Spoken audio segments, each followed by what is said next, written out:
All right, I've spent the day playing Stalker 2 on a variety of PCs with different GPUs, different CPUs, different graphics settings, get my thoughts on the performance because I've been seeing a lot of people complaining about bugs and performance issues. So there's definitely some things to talk about here. I don't think it's necessarily a complete disaster, and I'm definitely enjoying the game, but this is certainly a game where I think if you hold off for a lot of bug fixes and maybe some performance optimizations, you might end up in much better shape. How do I continue to teach full-time while my YouTube channel grows and I need to spend time on that? Well, you have to run your life extremely efficiently. And FlexiSpot's 2-in-1 walking treadmill has helped me do that. I've canceled my gym membership, set up a home gym, but that means I'm space limited. So the lightweight and easy storage with its own wheels walking treadmill is easy to move, small size, convenient storage, bring it out when I need it. I can roll it out of the way when I need to do an exercise where I need that space, and I can easily put it in a closet out of the way when I'm done. But also I can bring it out as part of my home office setup, so if I'm grading papers, reading emails, all of that, I can get in some fast walking on the treadmill at the same time. All of this has managed to help me massively make my life more efficient while still getting the exercise in, and I think it can help you out as well. It's high quality, weight capacity can hold up to 264 pounds, good for a fast walk or a jog, and even has a nice little remote for changing all of the settings, and it has a bunch of different presets and all of that. And best of all, they stand behind their product with a 2-year warranty, so you can feel confident in your purchase. Check out the link in the video description and or pinned comment, and huge thank you to FlexiSpot for sponsoring this part of today's video. So anyway, let's go ahead and talk about some performance as I'm, playing it live right here. Right now we're at medium settings at 1440p on a fairly mid-range system. This is a Ryzen 5 5600X based CPU, 32 gigabytes of memory, and we have a RX 6700 XT GPU. That's an AMD GPU. We'll try out some NVIDIA GPUs in the video as well. This GPU has 12 gigabytes of VRAM. It's a bit more powerful than the GPU in a PS5. It's kind of between an RTX 4060 and 4060 Ti if you're kind of comparing it to NVIDIA hardware generally, although, I haven't tested those head-to-head in this particular game yet. Anyway, although this does have more VRAM. Anyway, you can see that we kind of hang out in the mid 40 FPS range, and currently we are GPU limited. You can see the GPU usage is up in the upper 90% range, although you'll see it dip down a little bit at times, which is indicating we're actually close to being CPU bottlenecked here, despite our frame rate not being that high and us being on a reasonable gaming CPU with the Ryzen 5 5600X. So you'll notice that I'm in a town environment. So a lot of this game, you're out exploring more of a wilderness type area. And in those areas, the CPU performance is much less of an issue. But in this town environment, the CPU can become a majorly limiting factor to performance. Here's what I mean. Let me show you. So like I said, right now we're at 1440p resolution. We're at native TAA set at 100% resolution. Medium graphics settings, 1440p, right? So everything's like I told you. But what we're gonna do right now is we're gonna use upscaling to reduce the burden on the GPU. This should boost performance, but we'll start to run into CPU limits where the GPU can't fully stretch its legs in this town environment. So if I switch over to TSR or FSR, these are versions of upscaling similar to DLSS, but we're on an AMD GPU right now, so we can't use DLSS. We could use FSR or TSR. Oftentimes TSR looks a little bit better in some Unreal Engine 5 games. I might switch to FSR just for the sake of a lot of people are just more familiar with that. So we'll go with FSR performance mode. Now, I'm not going to performance mode because I think it looks reasonably good at 1440p. I think this is way too aggressive and it's going to look very pixelated. I'm doing this because I want to show you that we start to hit CPU limited results at these frame rates, or at least we can, depending on what's happening. If you watch the GPU usage percentage here, when this drops, that is indicating the GPU is waiting on stuff. So here's what I mean. Let me run around the town a little bit. You'll see it drop into kind of the 80% range as we're running through here.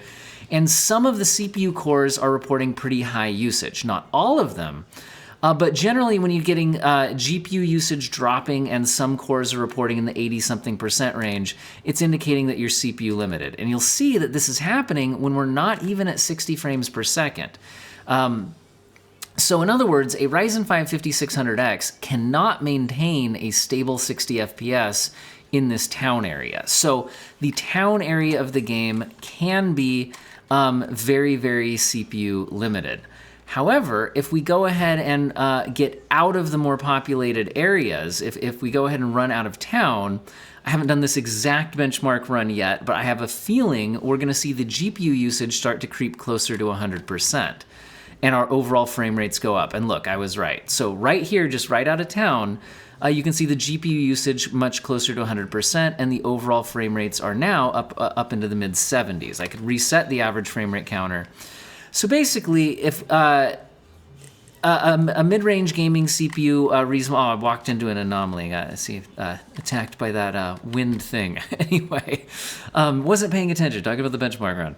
Anyway, the point is, so you get much better performance when you're actually out here exploring than when you're in the more populated areas, and that's just going to be an important characteristic of the game. So I'm going to be out here when doing a little bit more of the performance testing for the GPU. Otherwise, we're just going to be CPU limited.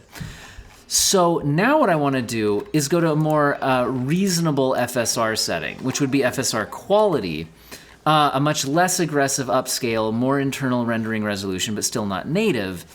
And again, still at medium graphics settings, and you'll see that the GPU now is able to average right around 60 FPS. So basically, if you're on this class of hardware, something like a 6700 XT for your GPU, you can do medium settings at 1440p with quality upscaling if you're looking to be around 60 FPS. If you want to be above 60 FPS, you're going to either have to go down to low settings or more aggressively upscale, and you do need to watch out for CPU limitations, especially in the more populated areas like that initial town that you find.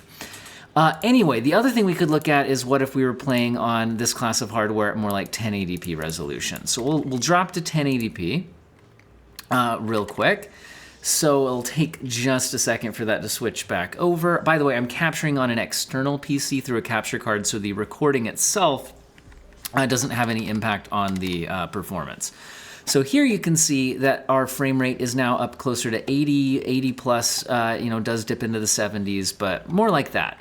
But keep in mind, we're still using upscaling right now. We're at medium settings, FSR quality, and at 1080p, I'd really rather not be upscaling. So I'm gonna go ahead and hit the graphics menu again, and we're gonna turn off upscaling. We're gonna go back to a native 100% TAA rendering resolution. And if we do that, you'll see that basically a 6700 XT class GPU, so like I said, the ballpark of between a 4060 and a 4060 Ti, this is kind of a 60-something FPS range, 1080p medium settings. So trying to go up to high settings, epic settings, you are going to lose some performance. Now, I could show you switching to the higher graphic settings here, but keep in mind that a few of the settings don't properly apply without a full system reset. So do keep that in mind. Most of them will apply, though. So we could go, let's go with high settings first. So if we go to high settings, you'll notice the world kind of rebuild around us as our settings apply here. And so the high settings, performance, wait a second. I think that this, the presets turn on upscaling. Yeah, it did. Look, right here, I could tell. Because I was like, wait, why didn't our performance get worse when we went to high settings? So you got to watch out if you're using the graphics presets. It does automatically turn on upscaling. It dropped us back down to 66% rendering resolution. And so we'll need to go back up to full native resolution if we don't want to be upscaling at 1080p. So now that I've done that, we're at more like the actual high settings and native 1080p. And you can see we're hanging out in the mid 50s or so. So it's still very playable, but you're not above 60. If you're on a variable refresh rate display, it could be okay. Also keep in mind this game does offer FSR 3.1 frame generation. So even if you weren't using FSR upscaling, you are able to turn on FSR frame generation, which is nice because then if you're on like an NVIDIA 30 series GPU or 20 series GPU, you could use DLSS upscaling, but you don't have access to to DLSS frame generation, but you do have access to AMD's frame generation because it can be turned on using any of the upscalers or no upscaling at all, just on TAA. So I will mention that that is available. And when that kicks in, the overall frame rates go way up, but keep in mind that this is just frame interpolation, so it does not improve the game's responsiveness, and so the mouse can sometimes feel a little bit floaty if you're coming from a lower kind of base frame rate, so that's something to keep in mind. One nice thing about frame generation, though, is it doesn't rely on CPU performance, it happens on the GPU, which means that if I run back into this town area, it will power through the CPU bottlenecks. I can't sprint. I'm running out of stamina. Wait, that wasn't the town, that's enemies. I'm gonna die. So maybe this is a good chance to go ahead and switch to a, all right, we've switched over to the super high-end PC with an RTX 4090 and a 7800X3D CPU, 32 gigabytes of RAM.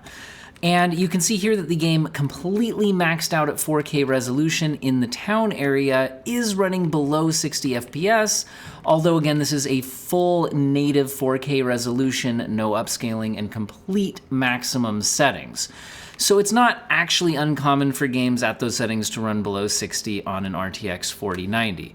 But do keep that in mind. It does mean that if you were on an RTX 4090, it would probably make a lot of sense on a 4K monitor to at least kick on some DLSS, which is what I'm gonna do next. So if we go to DLSS quality, I think that looks very good on the 4K display and will significantly boost performance. So 4K DLSS quality on the 4090 in the town area. And notice the GPU usage is not necessarily locked in right around 100%. We can see it dip into the lower 90s and below at times. We're looking right over here. Right now it's at 98 when I'm standing still. But again, even though I am on a 7800X3 based system, so very high-end CPU, we can see the GPU usage dropping a bit, indicating that some threads are holding back the entire system. To further emphasize that this is the case, in other words, in this town area, you get really CPU limited, even on very high-end hardware, we can go ahead and more aggressively upscale. This will take some of the burden off of the GPU and show what the CPU can do. So what we're gonna do is go down to DLSS performance mode. So this is gonna, again, relieve some burden on the GPU, and then kind of allow the CPU to stretch its legs. You'll see that now our GPU usage is only hanging out in the 80-something% range, even when I'm standing still here. And our overall frame rate is kind of bouncing around in the 70s and 80s, indicating that in this town area, a 7800X3D gets CPU limited at those settings. And when you run, it actually puts even more strain on the system and dips into the lower 70s and even upper 60s at times. So again, just showing that this town area is massively CPU limited, even on extremely high-end gaming CPUs. Now, like I said though, frame generation does ignore CPU limits because it's just on the GPU kind of interpolating frames between two other frames. It doesn't actually boost performance. It doesn't make the game perform better, but it does smooth out the motion fluidity on the screen. So if I do kick on frame generation here, then you'll see that we can boost into fairly high frame rates in the town area. But without frame generation doing the job, this town area just is going to be kind of CPU limited, I think, on a lot of people's systems. So that just is something to keep in mind. I'm going to turn frame generation back off for testing purposes when we're talking about performance. Speaking of performance, let's run out of the town area again to show that once we are no longer CPU limited, once we're out of the town area, the overall performance is a lot better. So heading out of the town area, remember we're using DLSS performance at epic settings. There's an anomaly there. I could throw my bolt at it. There we go. All right. Okay, here we can see the GPU usage is much higher. We're not completely, locked in at 100%, but we're getting a lot closer. And you can see the overall performance is a lot higher. We're kind of in the 90 FPS range here, even going over 100 at times. So again, overall performance is a lot higher outside of the town, because in the town area you get kind of CPU limited. Again, this is DLSS performance at epic settings at 4K. I do think it's reasonable if you didn't want to be quite that aggressive on the upscale, like I said, to be playing it more like balanced or quality, and at the epic preset. But okay, it's an RTX 4090. That's not all that interesting. But we have tried out the game on a couple of different systems.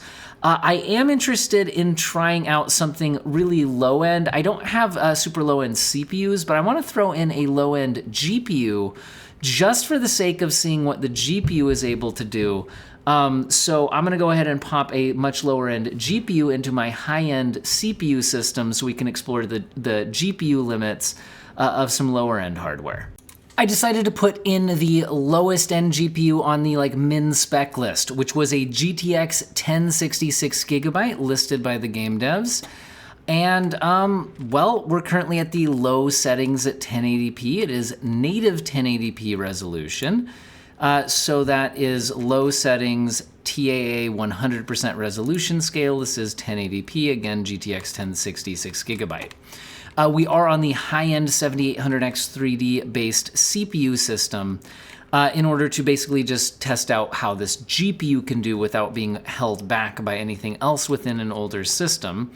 And it looks like we're hanging out around 30 frames per second. So, I mean, if you're okay with around 30 frames per second, you could play this game on the GTX 1060. Notice it absolutely does dip below 30. We are down into the kind of the mid-20s here. We're down closer to 20, 22 as we head into the town area. And again, this is not CPU limitation in the town. It's just this town is much more complicated. Wow, we're dropping down into the teens. So this is a bit brutal. The town area itself looks like it's going to be a bit much for a native 1080p, even at the low settings on this GPU. The only other thing we could do here is try to lower the rendering resolution, either using TSR or FSR. And we're going to go ahead and, how about we pull the rendering resolution down to 65% or so. That's close to what quality upscaling would be called with DLSS or FSR. If we do that, that is helping quite a bit here, and we are now maintaining close to 30 FPS, although still in the 20s in the town area. So again, not an amazing experience, but again, a lot of the game isn't as dense as the town area, and we could go ahead and head out of town, and at these settings with, again, the render resolution scaling and all that, we are now at least mostly over 30 FPS when we're not in the town area, so that's nice. So basically, can you play this game on a 1060? Yes. Are you going to be having anything like a 60 FPS experience, even if you're at low settings and using upscaling? Absolutely not. I think you're going to be more like hanging out a little below and above, but maybe averaging 30 FPS if you're using upscaling, and that's about where we're at. Now, if we did want to try to push this as far as we could possibly go, we could dramatically lower the rendering resolution even further. I'm saying we could go, it lets you go all the way down to 25%, which is insanely low. It's going to look like a smeary, blurry mess. There's a bunch of ghosting on these leaf trails and everything like that. But even at this incredibly low resolution that I don't think anybody would actually be wanting to play on, we're still nowhere near 60 FPS. We're still in the mid-40s, and this isn't even in the little town area, which we established is more demanding if we go ahead and run into there. Again, dropping to around 30. So even at this low rendering resolution, it looks like we're dropping below 30. So there's really nothing you can do to always stay even above 30 FPS on the 1060. So just be aware of that. I mean, there's also frame generation. So I guess we could kick on FSR frame generation, but using frame generation from this low of a base frame rate really isn't something I would recommend. Although that does technically mean that we could at least have a output of around 60, but guys, this is such a blurry, smeary mess now. It's pretty awful. Anyway, so that's how this goes on the min-spec GPU for the game. And that is that. Hopefully you guys found the video useful and or interesting. My overall thoughts, like I said, is I am enjoying the game. It's certainly a game, though, that I think would pay off to wait for bug fixes and patches. I've only had one outright crash while playing the game, but again, I've only been playing the game for a few hours at this point. So there's that. All right, hope you all have an excellent day.